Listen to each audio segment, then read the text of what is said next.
said loudly that they want nothing to do with this Finance Bill 2024.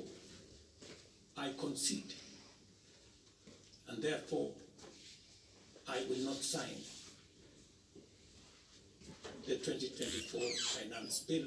የኬንያ ነጋዴዎች ለአይኤምኤፍ ትዕዛዛት አንገዛም ብለው የሀገራቸውን ወጣቶችና ገንዘብ አሰማርተው እነሱም ወጥተው ፕሬዚዳንት ሩቶ ያወጡትን አዋጅ እንዲሽሩ ካደረጉ በኋላ ይህ ከፕሬዚዳንቱ ኋላ የተደረደረው የሀገሪቱ ባለስልጣን ሁሉ ተጠራርጎ እንዲባረር አድርገዋል። የኢትዮጵያ ነጋዴዎች በየቤቱና በየሱቁ በየመጋዘኑና በየገቢዎች ቢሮ በእንባ ሲራጩና ሲበሳጩ ከሚሉ እንደ ኬንያውያን የማድረግ አማራጭ እጃቸው ላይ አለ የሚለውንና ተያያዥ መላ በሌሎች ጥንቅሮቻችን እንመለስበታለን። ህዝብ በማይሰማባት ሰባተኛም ንጉስ ነኝ የሚሉ መሪና ገዢዎች ባሉባት ኢትዮጵያ ውስጥ ግብርና ጉቦ አብረው የሚከወኑ ብልጽግናዊ ተግባራት ናቸው። በዚህች ሀገር መክሰርም ግብር ያስከፍላል። እንዴት የሚለውን ለመረዳት ስሟን መሰረት ብለን የቀየርንላትን ባለታሪክ እንመልከት። መሰረት የአዲስ አበባ ነዋሪና ነጋዴ ነበረች። ከወራት በፊት ለጣቢያችን ስትናገር እንዲህ አለች። የንግድ ፍቃድ አውጥተን ከወንድሜ ጋር ወደ ስራ ከገባን ቆየት ብለናል። የንግድ ስራችን ወደ ክልል የሚያስወጣንና የሚያመላልሰን ነበር። ባለፈው 2 ዓመት ግን ጦርነቱም ሲባባስ መውጣት አልቻልንም። የንግድ ስራችንም እየተቀዛቀዘ ሄደ። ይባስ ብሎ ከባለፈው መስከረም ጀምሮ ኪሳራ እያስመዘገብን ከረምን። ይህንንም ለገቢዎች ሪፖርት ስናደርግ ነበር። ነገሩ እየባሰ ሲሄድ ከጥር ወር ወዲህ ስራውን ሙሉ በሙሉ አቆምነው። ይህንንም ለገቢዎች አሳውቀን ንግድ ፍቃድ ለመመለስ ንግድ ቢሮ ሄድን። የንግድ ቢሮ ፍቃድ አልመልስም አሉኝ። ያመጡትን ያምጡ ብዬ ተቀመጡ። ባለፈው ሐምሌ ወር ላይ በአንዱ ቀን ግብር ክፈሉ የሚል የቴክስት መልእክት ደረሰኝና ሄድ። ስንሄድ ግን አይቼው የማላውቅ ገንዘብ ጠሩና ግብር ክፈይ አሉኝ። ኪሳራ ሳስመዘግብ ቆይቼ ከዛም ንግድ ፈቃዳችሁን ውሰዱልኝ እያልኩ ስለምን ይህንን ያህል ብር ትጠይቁኛላችሁ ብዬ እያነባሁ ለመሟገት ሞከርኩ። ብትከስሪም ግብሩ አይቀርም፣ ደግሞም ግብሩን ያበዛብሽ አለመስራትሽ ነው። የመንግስትን ንግድ ፈቃድ ይዘሽ መቀመጥ አልነበረብሽም አሉኝ። ከየትም አምጥቼ አልከፍልም፣ ያደረጉትን ያድርጉኝ ብዬ ቁጭ ብያለሁ። የሚደርስብኝን እጠብቃለሁ። መሰረት ይህንን ከነገረችን ከወራት በኋላ ታስራለች። በኢትዮጵያ ዋና ከተማ መሐረብ ጠርጎ የማይጨርሰው እንባ በገቢዎች ቢሮና በነጋዴዎች ሱቅ እየተለቀሰ ነው። ግብር ከፋዮች ተሰልፈው እያነቡ እየተናደዱ እየተነጫነጩ ናቸው። በአገሪቱ ውስጥ 1.5 ትሪሊዮን ብር ሰብስቤ እና አይኤምኤፍን አኮራለሁ ያለ መንግስት ነግሷልና ሰዎች ስንት ዘመድ የሚቀብርላቸውን እንባ በግብር ምክንያት እያለቀሱት ነው። ይህንን የግብር ከፋዮችን ሮሮ የትኛውም የአገሪቱ ሚዲያ መዘገብ አይችልም። ይህንን ብሶት መዘገብ በጥብቅ የተከለከለ ኔጌቲቭ ኢነርጂን ማሰራጨት ነው ተብሎ መመሪያ ተላልፏልና ይህ ጉዳይ ሽፋን እንዳይሰጠው የጠቅላይ ሚኒስትሩ ቢሮ፣ የደህንነት መስሪያ ቤቱና ፌዴራል ፖሊስ በጥብቅ ይከታተላሉ። ለራስ ምታትም ለሆድ ቁርጠትም ለሁሉም በሽታዎች ተመሳሳይ መድኃኒትን ከሚያዙት ከና አይኤምኤፍ ደጅ የጠናው የብልጽግናው መንግስትም የብርን ዋጋ አርክሶ ድጎማን አንስቶ ልማት አቁሞ በሌላ በኩል ደግሞ ህዝብና ነጋዴ ላይ ግብርና ክፍያን መቆለልን በየማለዳው እየሄደበት ነው። 1.5 ትሪሊዮን ብር በዘንድሮ ዓመት ግብር ሰበስባለሁ ያለው ብልጽግና ምርትና አገልግሎት የሚያቀርቡ ነጋዴዎች ዋጋ እንዲጨምሩና የሚከፍሉትን ግብርም እንዲያበዙ ትዕዛዝ የሰጠው ገና ሐምሌ ግም ሲል ነበር። የግል ትምህርት ቤቶች 65 በመቶ ጭማሪ አድርገው ወላጆቹን እንዲያስከፍሉ አዟል። ምግብ ቤቶች፣ ምርት አከፋፋዮችና መሰል አካላትም እንዲሁ እያደረጉ ናቸው። አንድ ሰው ስራው ባይሰምርለትና ቢከስርም ከግብር ማምለጥ አይችልም። ባትከስር ኖሮ ግብር መክፈል ትችል ነበር ተብሎ እንደ መሰረት ይያዛል። የሚያነቡት አይኖች አባሽ የላቸውም። የሚጮሁት ድምጾች ሰሚ አጥተዋል። በእንባ ታጅቦ የሚሰበሰበው ገንዘብ ደግሞ ለትምህርት ቤት ወይም ለሆስፒታል አሊያም ለኃይል ማመንጫና መሰል ህዝብ መገልገያ ተቋማት መስሪያ የሚውል አለመሆኑ ደግሞ ይበልጥ ያስቆጫል። በአገሪቱ የማይከፈልበት እስካሁን የተፈጥሮ አየር ብቻ ነው። አፋችን ላይ እና አፍንጫችን ላይ ቆጣሪ ገጥሞ ለአየሩ ብቻ ነው ይቀር ላይ ለምን ተነፍሰው ወደ ውጭ ለምናስወጣውና ወደ ውስጥ ለምናስገባው መቁጠር ብቻ ነው ይቀር። በየትኛውም ዘርፍ ስትሄጂ የትኛውም ዘርፍ ስትሄጂ ክፍያ ነው። ክፍያው ብቻ ሳይሆን ኤክስትሪም ቅጣት ነው ያለው። ገንዘብ ለማግኘት ሲል ኤክስትሪም ቅጣት ነው። ፍላጎት ብቻ አይደለም። እኔ ብዙ ጊዜ እላለሁ ብር እንደዚህ የተጠማ ብር እንደዚህ የተራበ ስርዓት እኔ ሰምቼም አይቼም አላውቅም። በየትኛውም ሴክተር ብር ማግኘት ይፈልጋል። በሱ ፍላጎት ብቻ አይደለም፣ በሱ ረሃብ ብቻ አይደለም።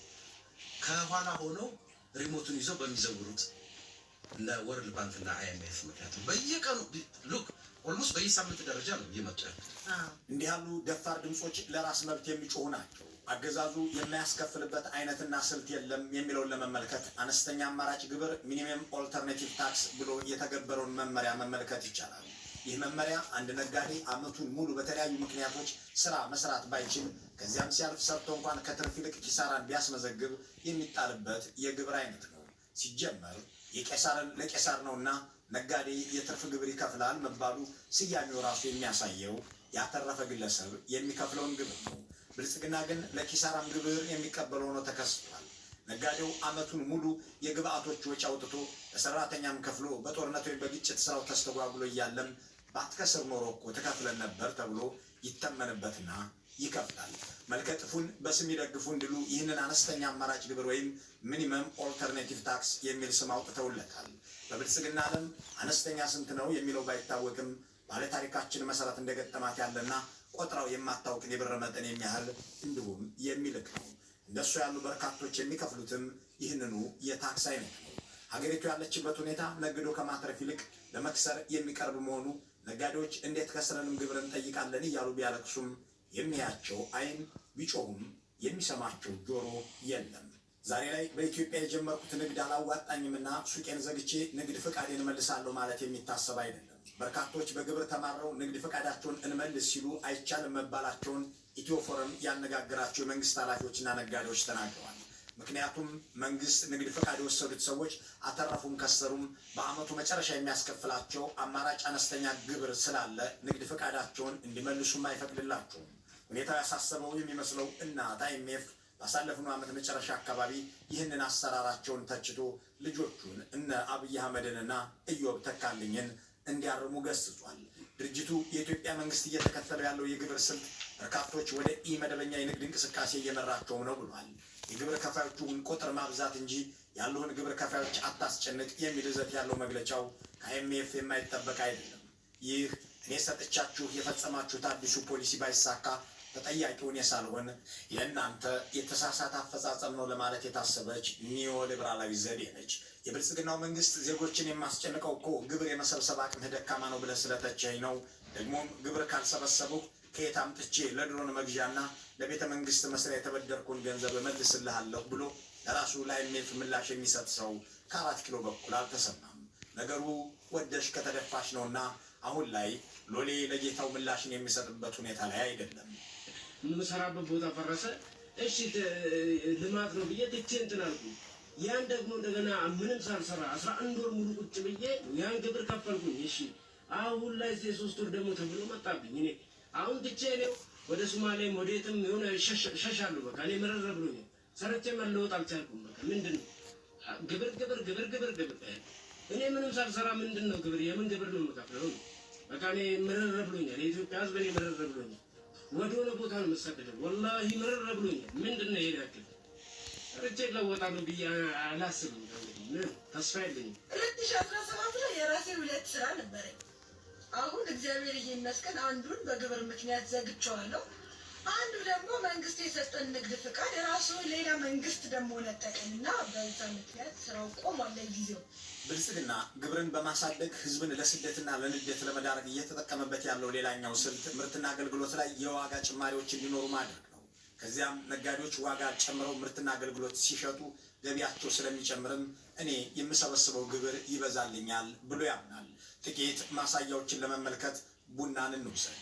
የሰው ዘር መገኛ በሆነችው ኢትዮጵያ ሰው ረክሶ በየቀኑ ሰው ሲገደል ይውላል። የቡና መገኛ በሆነችው ሀገር ደግሞ ቡና ተወዶ አይቀመስ ይሆናል። የዚህ ምክንያቱ ገበያው አይደለም ይላሉ ነጋዴዎች። በአሁኑ ወቅት 1 ኪሎ ቡና ኢትዮጵያ ውስጥ ዋጋው 1500 ብርን ተሻግሯል።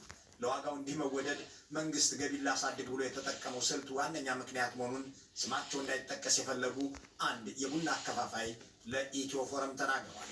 እኚህ ቡና አከፋፋይ ሲናገሩ እኔ ቅርብ ጊዜ ድረስ አሁን እንዲህ የተወደደውን 1 ኪሎ ቡናን 900 ብር ነበር የማከፋፍለው። ነገር ግን በየወሩ ተጨማሪ እሴት ታክስ ለማሳወቅ የገቢዎች ቢሮ በሚሄድበት ጊዜ ቡናውን መሸጥ ያለብህ 1500 ብር ነው ተብዬ ግብር እንድከፍል የተደረግኩት 1 ኪሎ ቡና በ900 ብር በሸጥኩበት ዋጋ ሳይሆን የገቢዎች ቢሮ በተመነው ተደርጎ ልዩነቱን ተቀጥቼ ነው። ስለዚህም ሳልወድ በግዴ የምሸጠው ቡና ላይ ዋጋን ጨምሬ 1500 ብር አድርሻለሁ ብለውናል። ይህ የሚሆነው መንግስት 900 ብር ከተሸጠ ዕቃ የሚሰበስበው ግብር 1500 ከተሸጠው የሚያስከፍለው ግብር ስለሚበልጠው ነው። እዚህ ጋር ተጨማሪ አንድ ጉዳይ ስለ ቡና ከተነሳ አይቀር መንግስት ሆን ብሎ የምርት ዋጋ መናርን ለሀገር ውስጥ ገቢ ማሳደጊያነት እንደሚጠቀመው ማንኛውም